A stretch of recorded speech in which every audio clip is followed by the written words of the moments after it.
Test, test.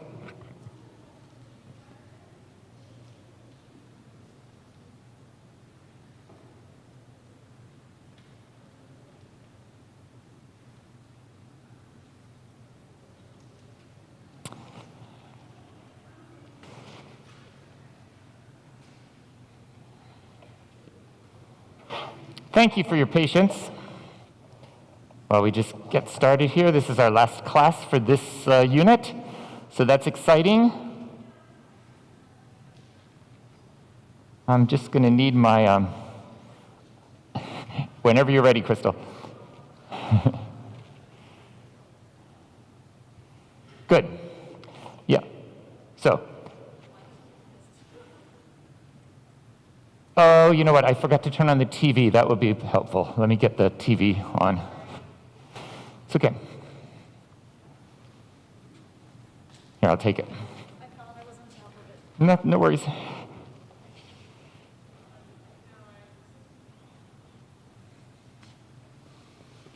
Okay.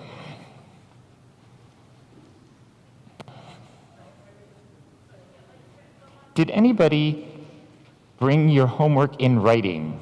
Does anybody have a piece of paper? Clayton, can you collect those papers for me and bring them up to the front? So raise your hand if you have one, and Clayton will take them, and then he's going to bring them up to me. And we're going to do that in a little bit. You know what, Clayton, you can just put them right here on the table, and that way I'll get them. Thank you.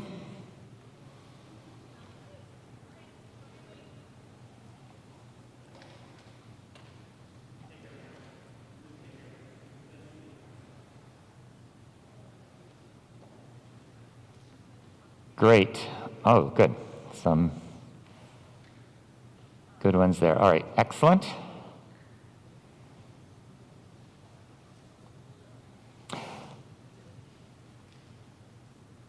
All right.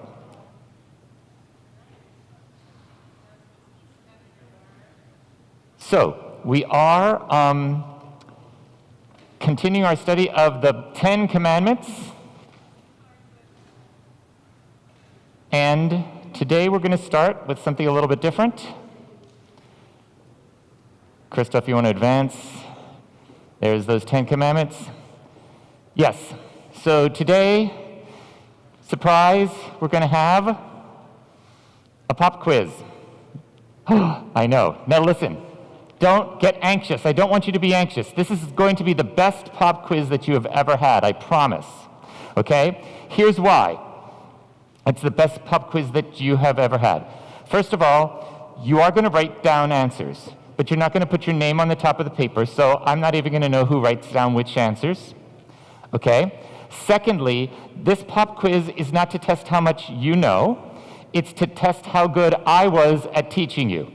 Okay? So it's a test for me, not for you. That's why I don't need your names. But here's what I do need you to do then. Given all of that, it doesn't get graded. I don't even know, it's anonymous, and it's about testing me, not about testing you. Given all of that, please don't cheat, okay? No phones, no sharing. Girls here, you might want to just spread out a little bit. You can come back together, but let's not be looking off on other people's papers, okay? There should be pencils in the pews, and you can use a book to write on. Macy? That doesn't matter. That doesn't matter. You watched it at home, right? So, so here's the quiz. You just take 3 minutes, maybe 3.5, okay? And all you're doing is naming the 10 Commandments in your own words. That's all you have to do, okay? Don't use the person next to you's words. I will be able to tell if you do that, and that will not be helpful, okay? So,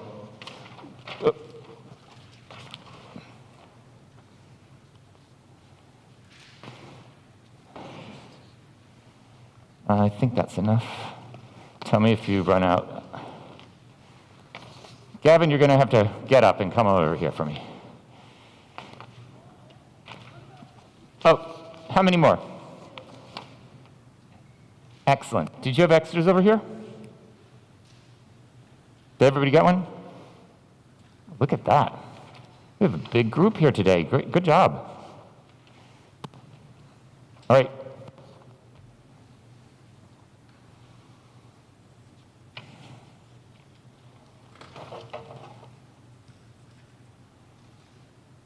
Krista, we're going to just keep it on this blank slide for a while now. Yeah. While you're doing that, I'm going to find an Exmo marker that works. It's always a trick. Oh, that one's good. Okay.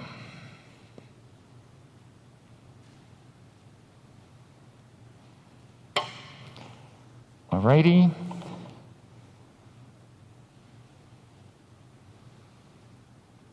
People are still writing. Take your time.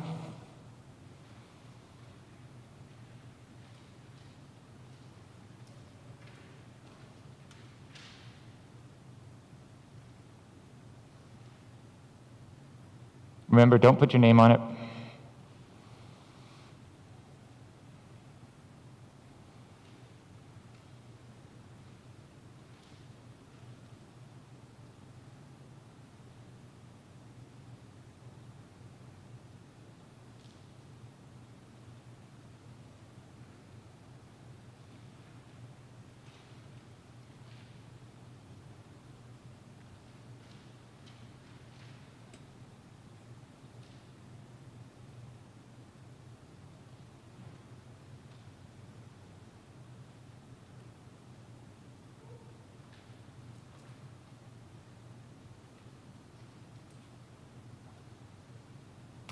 If you're done, why don't you go ahead and bring your paper up to me, and you can go back and have a seat then. If you're still working, you can have another minute or so.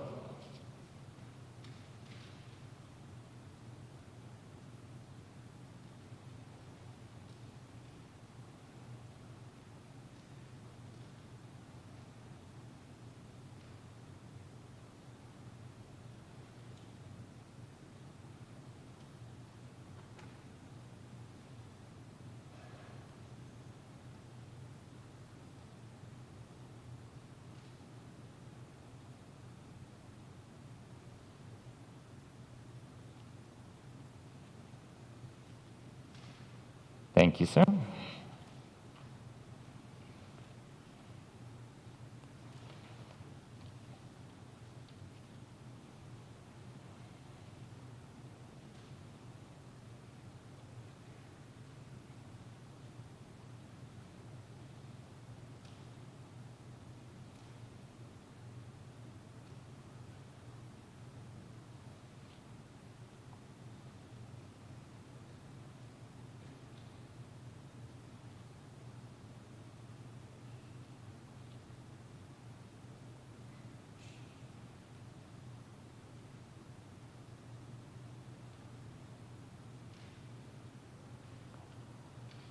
Raise your hand if you need more time.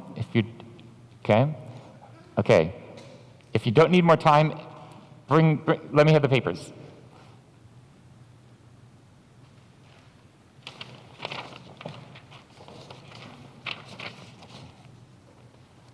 Great.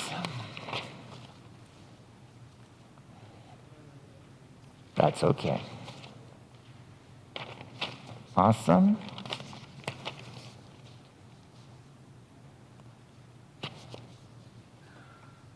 Got a couple writing yet?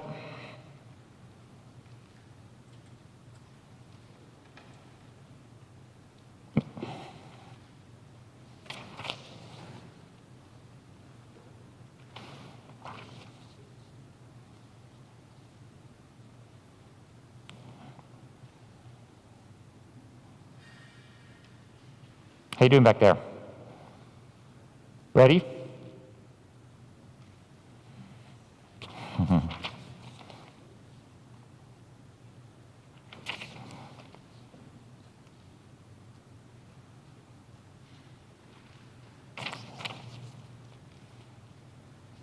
Thank you all very much. I will look at these later.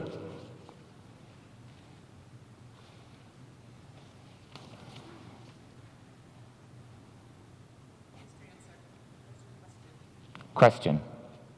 Macy. Oh, you do it. I'll be right over.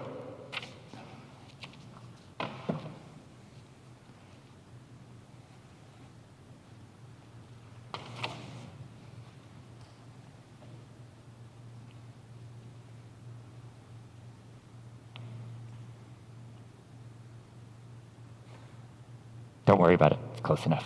All right? You'll remember when we do it. Okay. Thank you very much. Let's put them on the board. Help me now. Help each other. And raise your hand if you know the first one. First commandment. Raise your hand. Okay. Good. Laura. Right. Okay. She said, one God shall have no other gods. We'll just put down one God. That's what we've been using. That's close enough. Good. How about 2? Macy. Say it again. That's not, I'll save that one, Macy. It's not 2, but it's coming up. Meredith. Don't use the Lord's name in vain, okay? Right now, I'll just put down God's name as a place marker. Honor God's name. Good. 3. Remember the Sabbath day. Good. I'll just put down Sabbath. Number 4, Amelia. Honor your parents. Good job.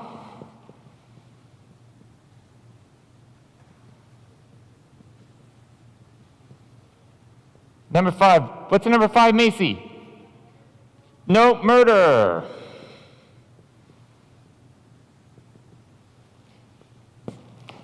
6.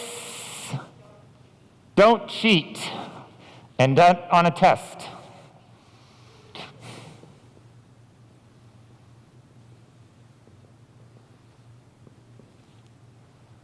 Number 7, Clay. Don't steal. I should have put don't murder there. It's not murder, right? It's don't murder.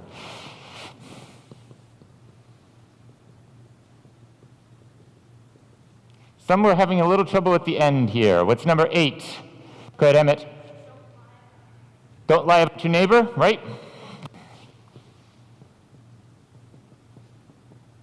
And we put 9 and 10 together because they're essentially the same thing. What's that one? Who remembers that one? Dami. Now that's the cheating one. That's the cheating one. Zoe. I couldn't hear you. Say it louder. Don't want things that don't belong to you, right? Don't want what others have. Okay? The fancy word is covet. Okay? Let's look at the next slide. Here, these are my, if I was going to take this quiz, I took it too, and this is the way I answered, okay? I've been doing it a little longer than you have, so that's okay. But just a little more formal than we have here on the board. There's only one God, right?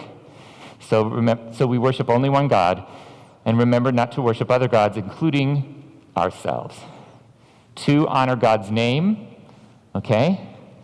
3, keep God's day holy, Sabbath day, God's day. I tried to make it in my own words. 4, honor your parents. 5, don't kill. 6, don't be unfaithful. I use the word unfaithful. Melissa, I think, was who gave us don't cheat. Right. All right, that's the sex one. Don't steal, don't lie. And 9 and 10, I said don't be greedy, but that's the same kind of thing. Don't want what is not yours, okay? Great. So those are our 10 commandments.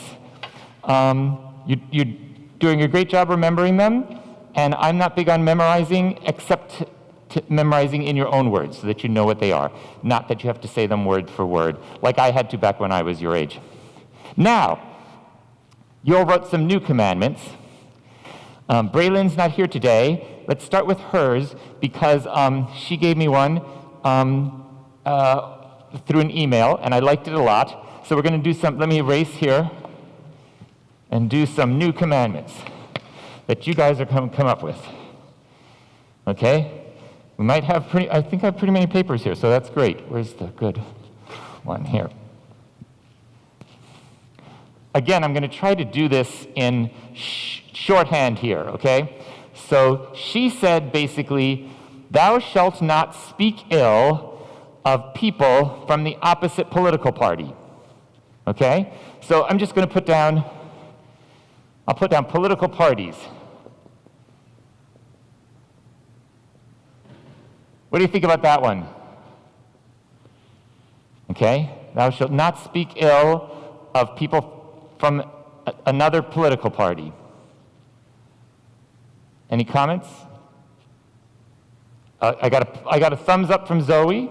Thumbs up from Zoe. Any other thumbs ups? Okay, thumbs downs? Good, thanks. I think that this is, this is great. That's great. That's certainly something that is relevant for us right now. That relates to the one about don't lie about your neighbors, right? You can see the connection there, okay? We're not going to call other people names. We're not going to think the worst of other people, but rather think the best of them. So good. All right, I can't wait to see what else we have here. Oh, here's two. We got two here. Oh, I like this one. Don't abuse social media. That's a good one. There was no social media back in Moses' time. There was no social media in Jesus' time. There was no social media in Martin Luther's time, even. But there is now. And notice it doesn't say don't use, okay? Using it's fine, but abusing it.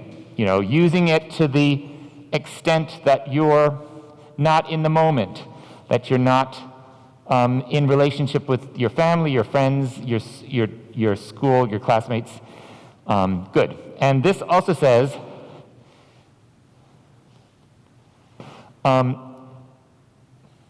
basically, I'm going to reword it, but this is what it says, because it's shorter to write. Give to the poor.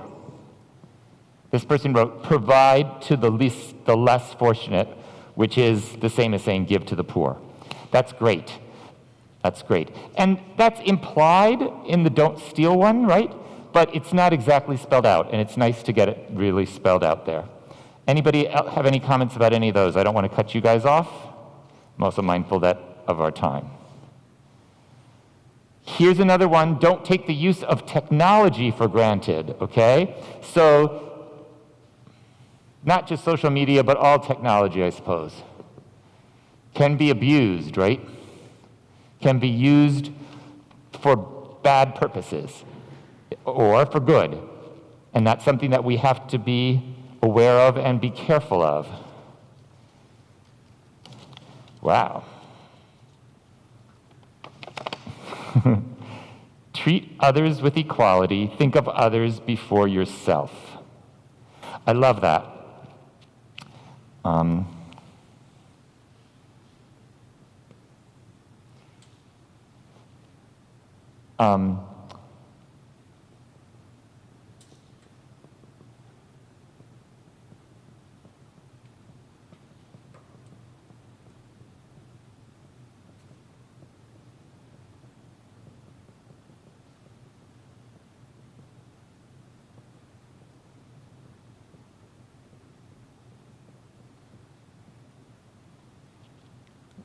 Again, I'm rewording a little. Treat others the same. Put them first and you second. Notice that you're still important. It's not like you're off the chart. It's not like others are important and you're not. It's just that if we put others first, and if everybody's doing that, then others are putting you first. And that works out so much better than when we put ourselves first and put others down. Great. Live in the present rather than focusing on the future or dwelling on the past. I love that one. All right. Live in the present. Right. We'll talk about more. That's not a commandment, but it's sure a good one to add. And it's certainly something that we'll talk about more in confirmation as we go along, especially when we get to the Apostles' Creed, okay? Haha, I was hoping somebody might say something about this. This is not mentioned in the commandments at all. Here's the way this person says it.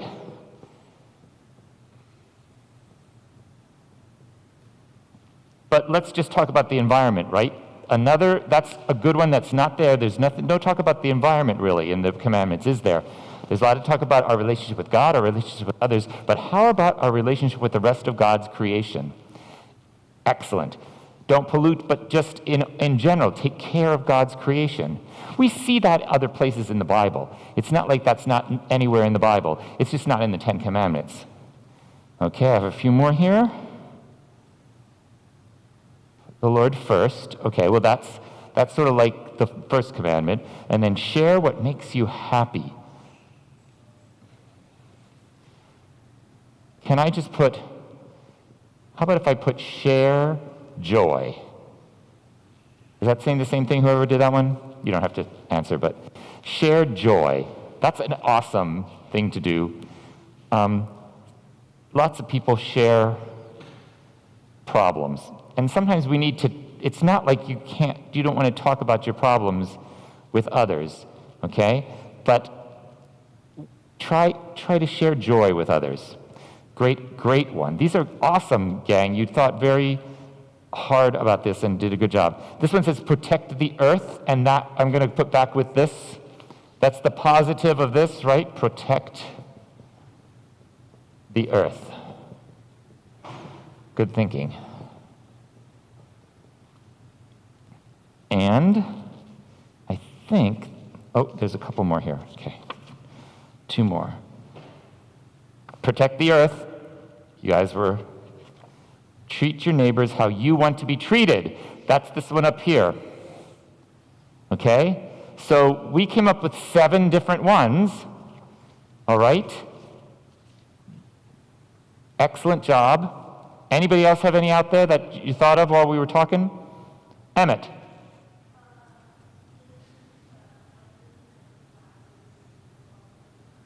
Okay. I like the listen part a lot. Listen more, talk less, maybe?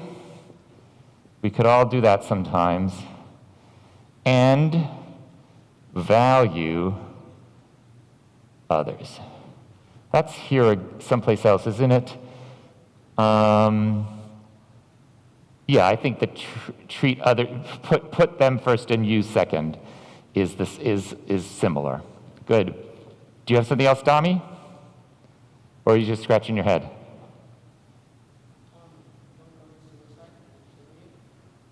Don't commit suicide. Right, that would go along a little bit with the don't kill, but including yourself. You know, suicide's a tricky thing. I'm going to put it down positively. I'm going to use the word cherish life, including your own. Now, here's the thing about suicide. It's very sad when somebody does that, and it usually means that somebody is having very deep problems, right? People have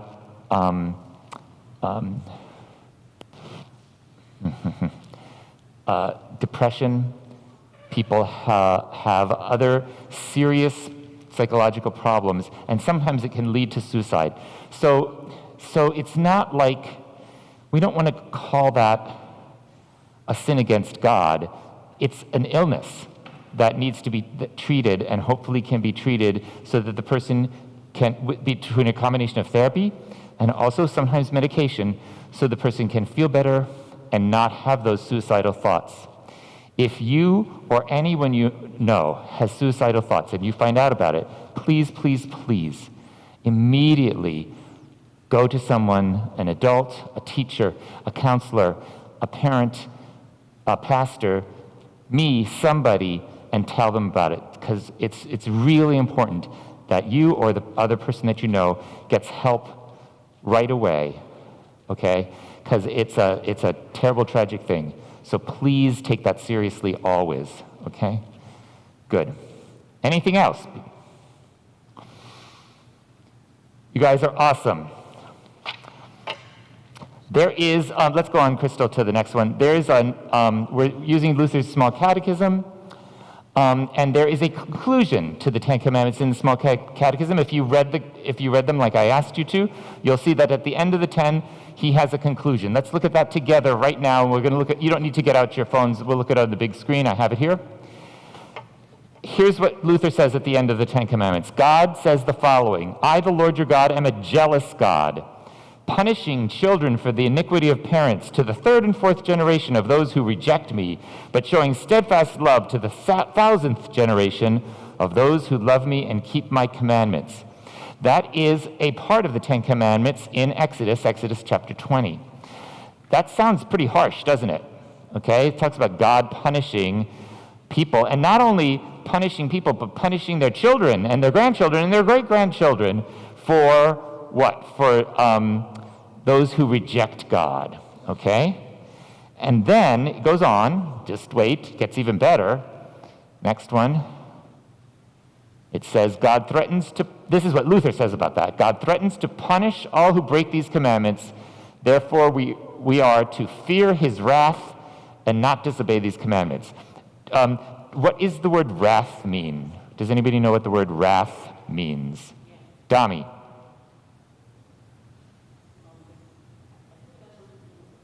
It is exactly, yes, it is exactly has to do with anger. It's anger, okay? We usually call it righteous anger, like holy anger, anger that's justified, I suppose. Okay, so let's talk about God's wrath just for 1 minute. Okay, it's something that we do have to deal with. It's in the Bible. It means that God is serious. God means business. God's not fooling around. These are serious things that God is telling us about, that God wants us to listen to. Okay? And to get our attention, he is very serious about this. Okay? Again, we talked about fearing God in the very first lesson. And so it's a matter of healthy respect, taking God seriously, not fooling around with this stuff. But it does not mean that God doesn't love us always, that God's forgiveness is withheld from us. That's not what this means. But it really is getting our attention, isn't it? Okay?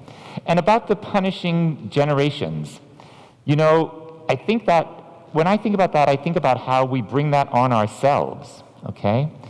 So if someone is not taking God seriously, is not taking the Ten Commandments seriously, is living for themselves only, and has a family, and passes those traits down to their children, it's really hard to break out of that, okay? And it can follow you down generation to generation, okay? And we can see that happening in history, okay? But again, it's not like it has to be, right? There's always a way to change that, okay? And we're going to be talking more about that as well as we go through confirmation. Now, Luther continues, however, God promises grace in every good thing to all those who keep these commandments. Therefore, we also are to love and trust him and gladly act according to his commandments. So there's the positive side again. Okay, now that we've got your attention, terrible things are going to happen if you don't do this. But look, if you just follow the commandments, or at least, as we'll talk in a minute and have throughout these sessions, try to follow the commandments, knowing that we're not going to do it perfectly. That's all that God is asking. Not something that's impossible to do, okay, but something that will help us in our lives together. Okay, good. Now, I want to talk for just the last little bit of time that we have together about 3 uses for the commandments, okay? Sometimes in fancy theological courses, this is called the 3 uses of the law. Another word for the commandments is sometimes the law. The law includes the 10 commandments and all of the other commandments that are in the Old Testament, okay? That part of the Old Testament was called altogether called the law. We study just the 10 commandments because that's really the essential parts of it, the essential part of it, okay? So, God uses these commandments in our lives in three important ways. We've talked about all three of these ways, but I just want to summarize them right here today. So number one, God uses the commandments to restrain sin and protect us at the same time. Okay? So the first use of the law is that when the whole society as a whole sort of agrees that the Ten Commandments are a good idea, then laws are made to keep people from breaking them, okay, because they're threatened with punishment, and in the long run, then protecting us. That helps to protect us, right? That protects our lives, protects our property, protects our reputations, because if people do things against those, they are punished. We call that our legal system, okay? Here, for instance, trials by jury, okay? We have a justice system that follows that. Yes, so our laws are not the Ten Commandments, but in many places around the world, laws are based on early laws like the Ten Commandments. You might have learned in school about the Code of Hammurabi and other ancient laws, okay? So this is the peak of a courthouse in I don't know where it is, and that's up in the peak of the courthouse. Underneath would be some courthouse where juries are come together and where trials are held and where justice is served. And up on the top, as you go in, you see Moses there right in the middle, and he has two tablets. Those are the Ten Commandments, reminding us that our laws come from those ancient sources, like the Ten Commandments. Okay? So number one, the Ten Commandments are incorporated into the laws of our society to restrain people, to keep them from breaking them because of the threat of punishment, and to protect us. Now, does it work perfectly? Of course not, right? People still murder, people steal, all those kind of things. But just think if we didn't have the laws, how much worse that would be. Does that make sense? Anybody have a question about the first use? Okay. Number two, and we've talked about this as well. God uses the commandments to reveal our sin and drive us back to God. Okay? This is because every time we try to follow the Ten Commandments exactly, we fail, no matter what. Okay? It even says so, it even tells us in the Bible that that's going to happen. Look at this. All have sinned and fall short of the glory of God. Romans 3:23, right in the Bible. All have sinned. Not some, not sometimes. All have sinned and fall short of the glory of God. So when we try to fulfill the Ten Commandments, we fail. Okay? We've talked about how all of them, yes, we didn't murder anyone, but we do little things that hurt other people all the time, even when we're trying not to. Okay, so what do we do about that? It drives us back to God. Here's the thing. In this first section, the Ten Commandments are only part of God's message to us. They leave out all the parts about the good news about Jesus. We haven't gotten that far yet. So please come back after Christmas when we have our next session, and we'll talk about these things. Go ahead, Crystal. Okay, so when we're driven back to God and to Jesus, we remember that Jesus died on the cross for us to give us forgiveness, new life, salvation, and that Jesus rose from the dead, okay? Making us into new people, okay? And giving us a life that is abundant with blessings, okay? So when we try to follow the law and fail, and we're driven back to God, we're driven back into God's loving embrace, God's arms, and Jesus' love for us. Does that make sense?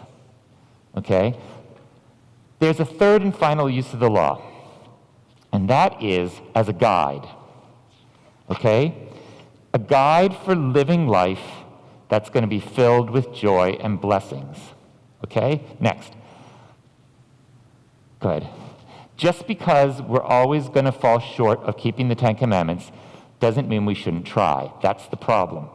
Okay, some people say, you know what, I'm never going to get this right. Why should I even bother? I'm just going to live for myself. I can't, okay?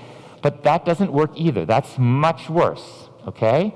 Because that's going to lead to broken relationships, right? Pain, suffering, okay? And isolation from community, from family and friends, right? You've all heard, maybe in your own family you have this, members of the same family who haven't spoken to each other for years and years because of some thing that happened way in the past. Are people ever happy about that? No, of course not. So trying to keep the commandments as best we can preserves some of that. Does it mean that no one's ever going to get divorced? Nope, it's not going to mean that. That's going to happen. But at least trying to keep the commandments can help to keep relationships together and to help us form new relationships. When we have broken relationships, we can move on to new ones, okay? So keeping the commandments leads to healthy relationships. Lives lived for others, not for self. You all told me about that, some of you, in your new commandments. And the blessing of community, because no one is happy alone. We all need each other. We need family and friends to live whole and happy lives. And the Ten Commandments helps us to learn how to do that, how to live in community with each other. One more thing before you go. So Martin Luther died in 1546, almost 500 years ago. We're talking about a long, long time ago. When he died, his friends found a little scrap of paper. You gave me some little scraps of paper here. Okay, found a little scrap of paper in his pocket. And it said, in German, not in English, but it's been translated here into English. It said, "We are beggars, this is true." Now, what do you think that means? We are beggars, this is true. Here's what I think. And here's what his friends thought too, because this has been written about a lot. They thought he was talking about the fact that it doesn't matter if you are just a poor beggar or the emperor of the country. It doesn't matter if you're rich or poor. It doesn't matter if you're male or female, black or white. We're all the same. Before God, none of us measure up. That's again, talking about that second use of the Ten Commandments. We can't do it. The emperor doesn't know better than the beggar, okay? The monk in the monastery doesn't know better than just a regular person on the street. Being religious doesn't make you do it better, okay? In the end, we're all beggars, but thanks be to God that God loves us the way God made us. So as we try to live out these laws and fail, turn to God for forgiveness and remember that we're all in this boat together and we can help each other. Do you have any questions? You guys are wonderful. Thank you so much. Please keep coming to worship. Please keep volunteering for things. There'll be some things coming up around Christmas time. I will send you all or your parents emails when you can help. But the next class is not until February. Okay, we'll start again in February with the Apostles' Creed. Awesome. See ya.